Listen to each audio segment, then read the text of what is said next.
Bonjour mes élèves. On est à chapitre 1, transformation nucléaire, c'est la partie 2, décroissance radioactive.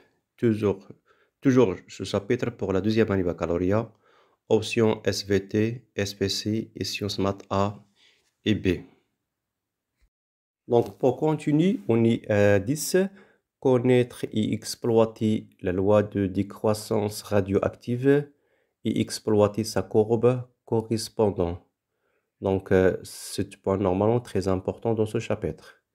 La suite de savoir qu'un picoriel est égal à une désintégration par seconde.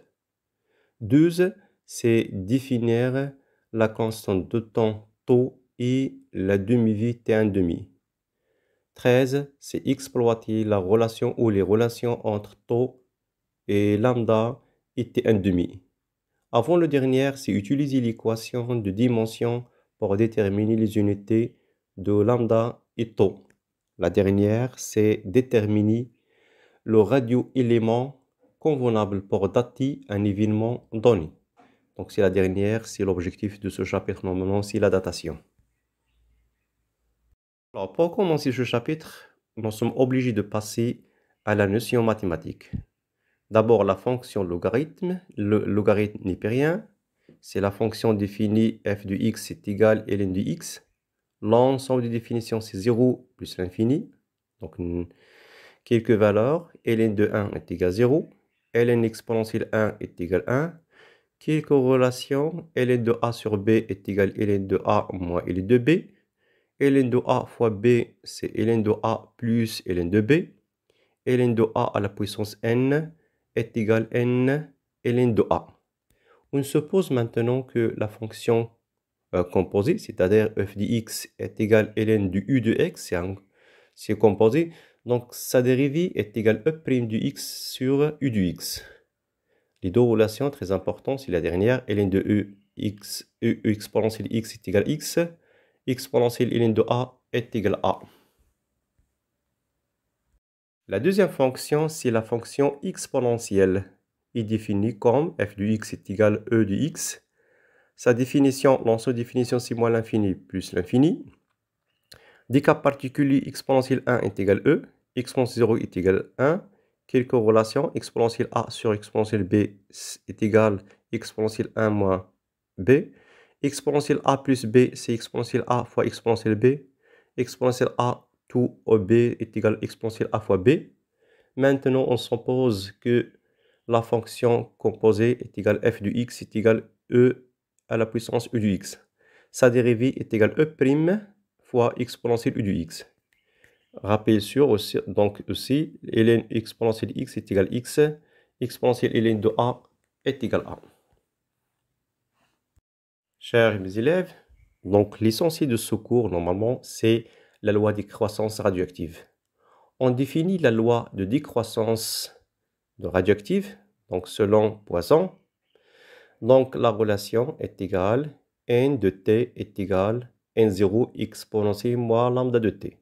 Sachant que n de t, c'est le nombre de noyaux présents, c'est-à-dire non dissociés à l'instant t. n0, c'est le nombre de noyaux présents à t est égal à 0. C'est le nombre total à t est égal à 0. Lambda, c'est une constante de temps radioactif, c'est seconde moins 1. Donc l'évolution de le nombre de noyaux présents à t, c'est représente sur la courbe qui existe à droite. Il existe une diminution sur n selon la fonction exponentielle. Et une remarque très importante, si je vous besoin de calculer le nombre de noyaux désintégrés à l'instant t, donc la relation n' de t est égale à n0 moins n0 exponentielle lambda de t. Donc on peut transformer la loi de croissance soit en quantité de matière ou la masse. Donc la deuxième, c'est la quantité de matière et la masse. Sachant que la quantité de matière n est égale au nombre des particules divisé par la constante d'Avogadro, Na. Donc je peux déduire n est égal à n fois Na. Et où c'est n0 est égal à n0 fois Na. Je remplace sur l'expression de la loi des croissances, n de t est égal à n0 exponentielle lambda de t. Donc je remplace et je peux simplifier par Na. Donc ça donne n de t est égal à n0 exponentielle lambda de t. Sachant que n de t, c'est la quantité de matière de l'échantillon présente à la date t. N0, c'est la quantité de matière de l'échantillon présenté à la date t égale 0.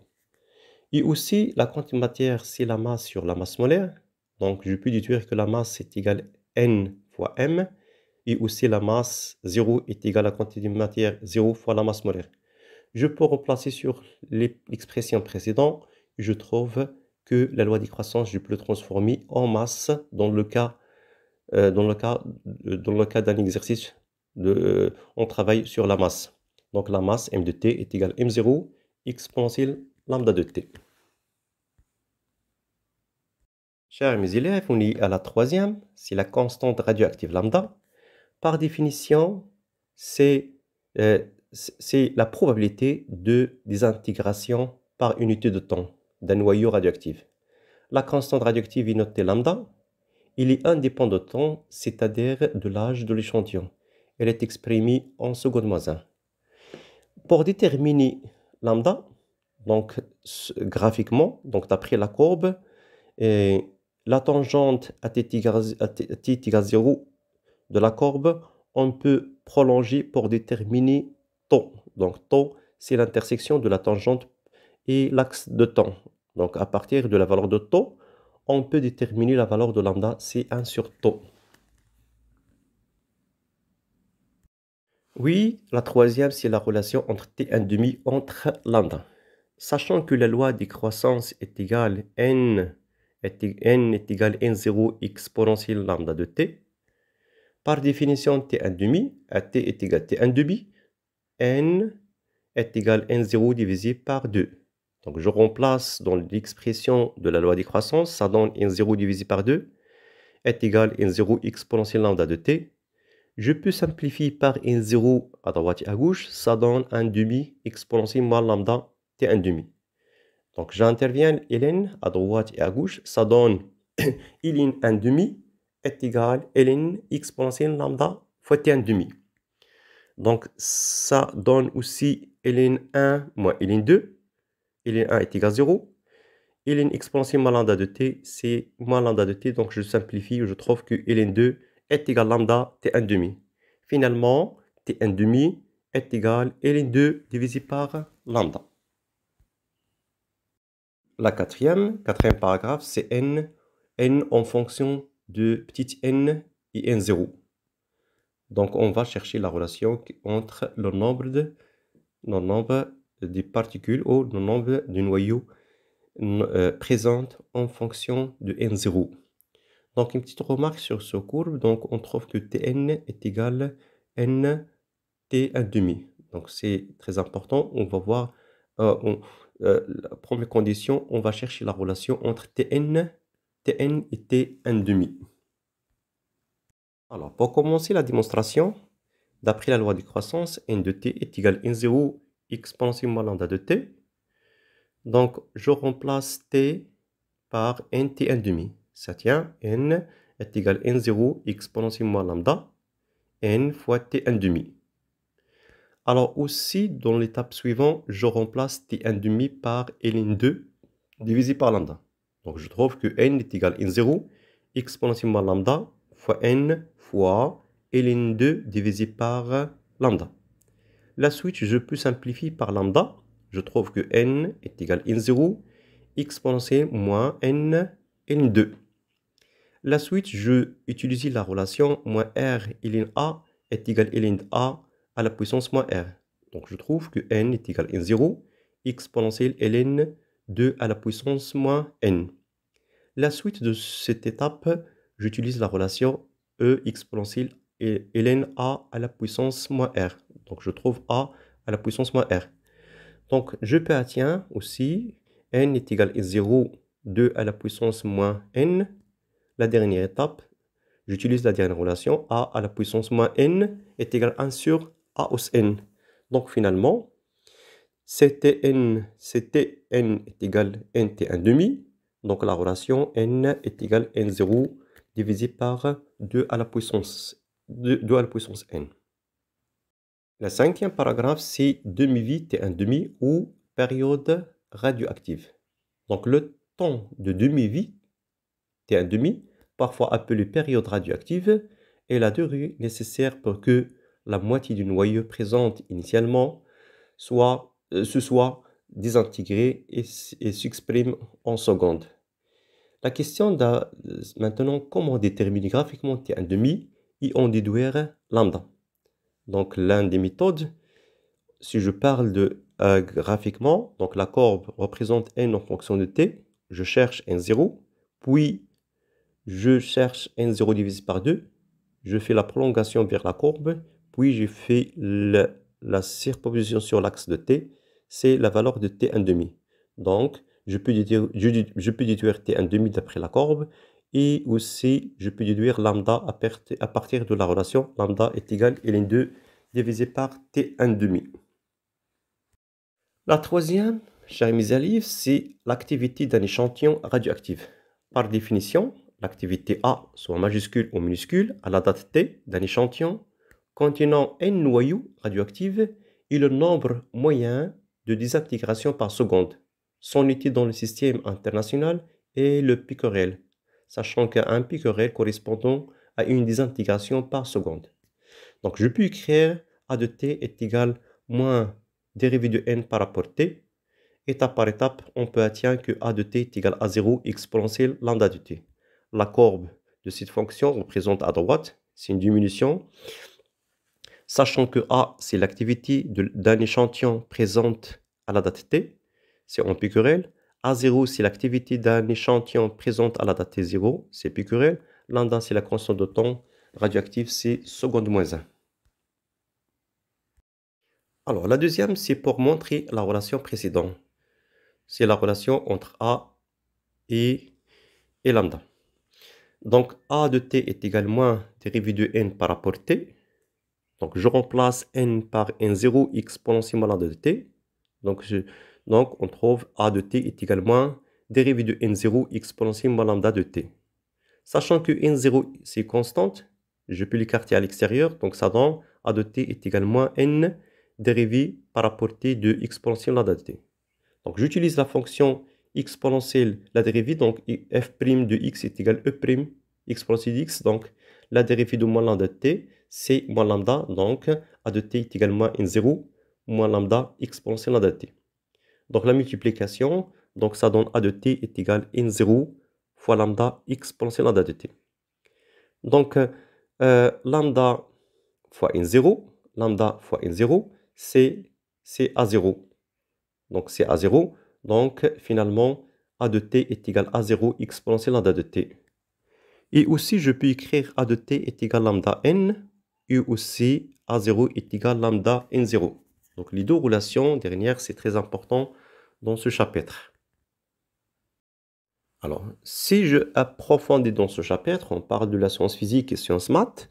Donc, on parle de la solution de l'équation différentielle. Donc, A de t est égal à lambda n. Et A de t est égal à moins dérivée de n par rapport à t. Donc, A de t est égal à moins dérivée de n par rapport à t est égal à lambda n. Donc, on travaille sur les deux parties. Donc, moins dérivée de n par rapport à t est égal à lambda n. Donc, je change la place et je trouve dérivée de n par rapport à t plus lambda n est égal à 0. Donc, la dérivée, je peux le remplacer par n point. Donc, n point plus lambda n de t est égal à 0. C'est l'équation différentielle. Donc, c'est l'équation différentielle. Donc, je peux vérifier aussi que n de t est égal à n0 exponentielle. C'est la solution de cette équation différentielle. Donc, je peux le remplacer dans l'équation.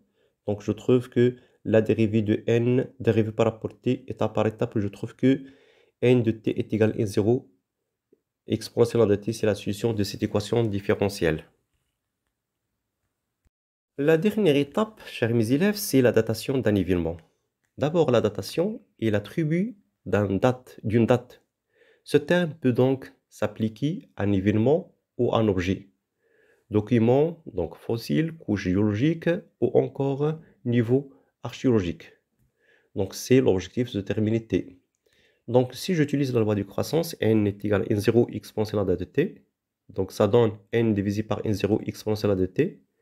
J'interviens ln à droite et à gauche. Donc, ln de n sur n0 est égal à ln exponentielle de t.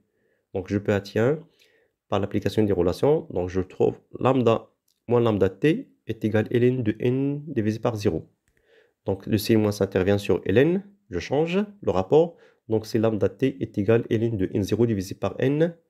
Donc, ça donne t. Donc, ça donne t, normalement, t est égal à 1 sur lambda ln de n0 divisé par n. De même, je peux appliquer la même relation sur l'activité. Ça donne t est égal à 1 sur lambda ln de a0 divisé par a.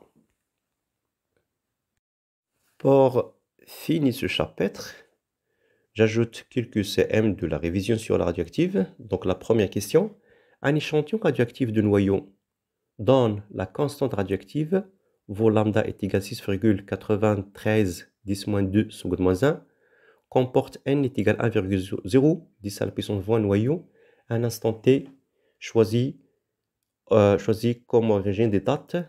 La question c'est combien de noyaux contient cet échantillon à la date t est égale 30 secondes.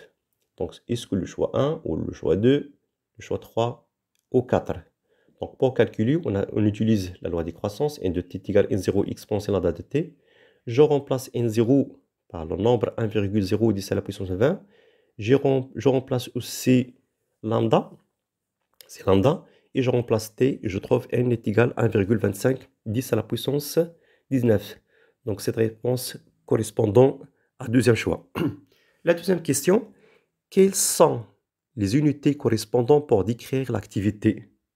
Est-ce que des intégrations par an, des intégrations par jour, des intégrations par seconde, c'est la réponse, ou picurel. Donc les choix C et D.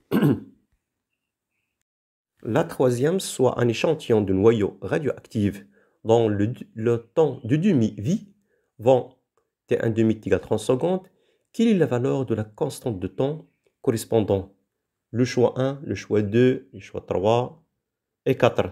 Donc on applique t1 demi égale ln divisé par lambda. Tau aussi est égal à 1 sur lambda, je remplace, je trouve t1 demi égale tau ln 2. Alors tau est égal à ln 2 divisé par t1 demi. Je fais l'application numérique, je trouve que tau est égal à 0,023 secondes moins 1. C'est le choix B. La quatrième QCM, quelles sont les propriétés des désintégrations radioactives? Donc, c'est un phénomène qui dépend de la température, c'est un phénomène qui dépend de la pression, c'est un phénomène aléatoire spontané. C'est la dernière choix. La cinquième question, au bout de 6 périodes radioactives, le nombre de noyaux a été divisé par soit 32, 64, 128. Donc, sachant que Tn est égal à Nt1 demi, n est égal à n0 divisé par 2 à la puissance n. Donc, on parle de n est égal à 6, car 6 périodes. Donc, je fais l'application numérique et je trouve que c'est 60, 64. Donc, c'est le choix de B. La dernière, c'est la solution de l'équation différentielle qui réagit une population de noyaux atomiques radioactifs, dérivée de n par rapport t est également lambda de n. Et quelle solution normalement je peux vérifier et je trouve que la solution de cette équation différentielle, c'est la loi des croissances n de t est égal à n0 exponentielle lambda de t. Merci pour votre attention.